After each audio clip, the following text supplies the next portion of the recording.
बड़ी खबर सबसे पहले जम्मू कश्मीर से आ रही है, बांदीपोरा से, जहां पर सुरक्षा बलों ने 2 आतंकियों को मार गिराया है। बांदीपोरा इलाके में जंगलों में आतंकियों के साथ मुठभेड़ जारी है। फिलहाल आपको ये बता दें कि आज सुबह गोलीबारी शुरू हुई थी, जो फिलहाल अभी भी जारी है। सुरक्षा बलों ने कल दोपहर को ही घेराबंदी शुरू कर दी थी, क्योंकि आतंकियों के छिपे होने की सूचना मिल गई थी। पूरी रात सुरक्षा बलों का यह ऑपरेशन इसी तरीके से चलता रहा।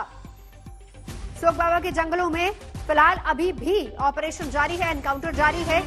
सूचना मिली थी कि यहां पर आतंकी छिपे हो सकते हैं, जिसके बाद सुरक्षा बलों ने उनकी घेराबंदी की। और खबर जो मिल पा रही है ये, कल दोपहर से सुरक्षा बलों का ऑपरेशन लगातार जारी है। 2 आतंकियों के मारे जाने की खबर आ रही है, लेकिन अभी भी पूरे इलाके की घेराबंदी है। बांदीपोरा में 2 आतंकियों को ढेर कर दिया गया है। आशंका यह भी है कि और आतंकी वहां छिपे हो सकते हैं, और इसीलिए फिलहाल घेराबंदी कर ली गई है। ऑपरेशन अभी भी जारी है, सर्च ऑपरेशन चल रहा है। पूरे इलाके की घेराबंदी हो चुकी है। 2 आतंकियों को ढेर किया गया है।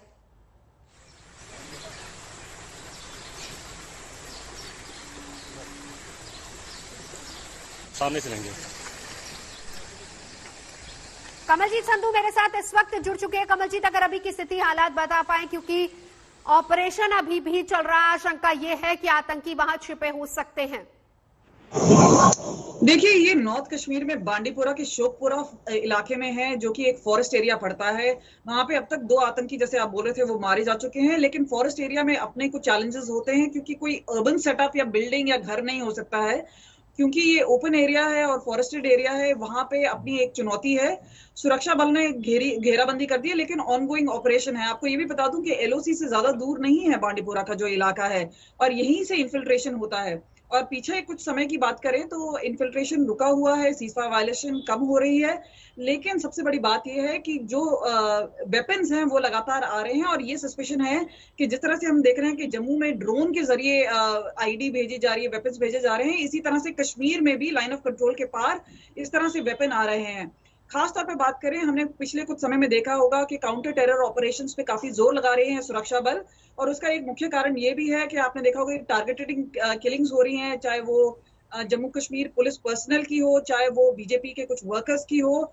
और क्योंकि अभी डिलिमिटेशन के बाद इलेक्शन होना तय है, तो एक जो एम्फेसिस है वो सुरक्षा बलों पर है कि किस तरह से वो लॉ एंड ऑर्डर को भी कंट्रोल में रखें, और किसी तरह से जो काउंटर टेरर ऑपरेशंस हैं उस पर भी लगातार जो एम्फेसिस है वो देते रहें। अभी के अगर हम हालात आपको बता दें कि जो नॉर्थ कश्मीर में जो हमें बताया जाता है कि स्थिति काफी बेहतर है, लेकिन अब यहाँ पे भी अगर इनकाउंटर हो रहे हैं और फॉरेस्टेड एरिया में हो रहे हैं, यानी एक स्पेसिफिक इंफॉर्मेशन आ रही है, दूसरा काउंटर टेरर ऑपरेशंस चल रहे हैं, और तीसरी बात यह है कि जो पाकिस्तान से आया थ्रेट है या फिर पाकिस्तान बैक टेरर ऑर्गेनाइजेशंस हैं या सपोर्ट है, उस पर लगातार प्रेशर बनाना, इस पर जोर दे रहे हैं सुरक्षा बल। बिल्कुल, कमलजीत संधू मेरी सहयोगी लगातार हमारे साथ जुड़ी, और इस बीच हम आपको बता दें कि 2 आतंकियों का सफाया हो चुका है, क्योंकि इलाका पूरा जंगली है और इस वजह से बहुत सारे चैलेंजेस सुरक्षा बलों के सामने भी हैं, और ये एक बड़ी चुनौती उनके सामने, जैसा कि कमलजीत भी बता रही थी। फिलहाल आपको बताएं कि 2 आतंकियों का सफाया हो चुका है, लेकिन इस बीच अभी भी सर्च ऑपरेशन वहां पर जारी, क्योंकि आशंका यह है कि और आतंकी वहां पर छिपे हो सकते हैं। इस बीच अगर सिर्फ जुलाई की बात करें तो देखिए 16 जुलाई, जहां पर श्रीनगर में 2 आतंकियों का काम तमाम किया गया था। जुलाई में पुलवामा में 3 आतंकियों को ढेर कर दिया था सुरक्षा बलों ने, 14 जुलाई को पुलवामा में, 8 जुलाई को भी।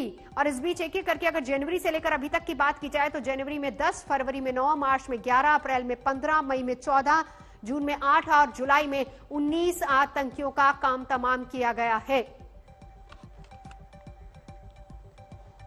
और इस बीच एक और बड़ी खबर आ रही है, एलओसी से ही आ रही है, जहां पर बारूदी सुरंग धमाके में सेना का एक जवान शहीद हो गया है। यह धमाका पुंछ सेक्टर के मनकोट में हुआ है।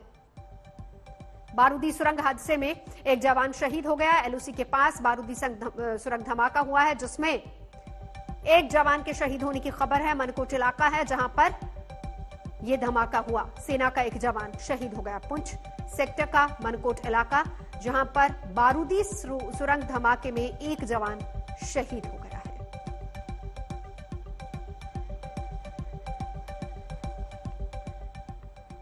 और अब बात आसमानी साजिश की भी कर लेते हैं, क्योंकि कल सुरक्षा बलों ने आईडी वाले ड्रोन को मार गिराया था, लेकिन साजिश थमी नहीं है।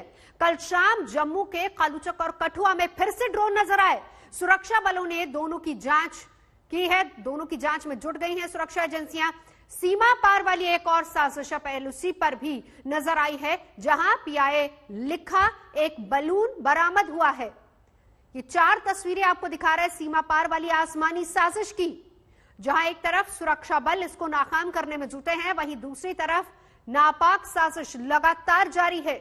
4 तस्वीरों में समझिए किस तरीके से लगातार ड्रोन के जरिए ये साजिश रची जा रही है। पीआईए लिखा ये बलून, 2 और ड्रोन दिखे। कल एक ड्रोन को गिराया भी गया था जिसमें आईडी था।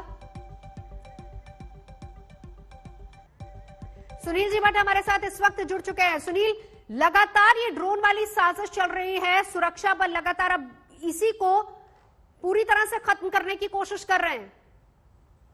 जी बिल्कुल नवजोत, एक बार फिर जो है कल देर शाम जो है 2 ड्रोन देखे गए हैं जम्मू में। पहला ड्रोन जो है वो कालूचक इलाके में देखा गया, जहां पर कि महत्वपूर्ण सैन्य ठिकाने हैं। उसके बाद एक और ड्रोन जो है वो एक वहां के एक बाशिंदे ने देखा था कठुआ जिले में। उसके बाद वहां पर गहन जो है तलाशी अभियान चलाया गया, लेकिन वहां पर ड्रोन दिखा नहीं। लेकिन जिस आदमी ने उस ड्रोन को देखा उससे उसका वीडियो बनाया है और वो वीडियो हमारे पास है, एक्सक्लूसिव उसकी तस्वीरें हैं। तो उसके बाद वहां पर एक गहन तलाशी अभियान चलाया गया। तो साफ तौर पर ये जो ड्रोन की साजिश है ये अभी भी लगातार जारी है। सुरक्षा बलों को बहुत बड़ी सफलता मिली थी, एक ड्रोन जो है अखनूर में गिराया गया था, लेकिन अभी भी जो ड्रोन का खतरा है वो लगातार जारी है। इसलिए नई रणनीति बनाई जा रही है कि किस प्रकार ड्रोन के खतरे से निपटा जा सके। बिल्कुल सुनील, नजर आप बनाए रखिए। और इस बीच ये जो तस्वीर हम आपको दिखा रहे हैं बलून वाली, जिसके ऊपर पीआईए लिखा हुआ है, यानी ये तमाम चैलेंजेस फिलहाल सुरक्षा बलों के सामने हैं, जिनसे इस वक्त सुरक्षा एजेंसियां इस पूरी साजिश को खत्म करने की भी कोशिश कर रही हैं।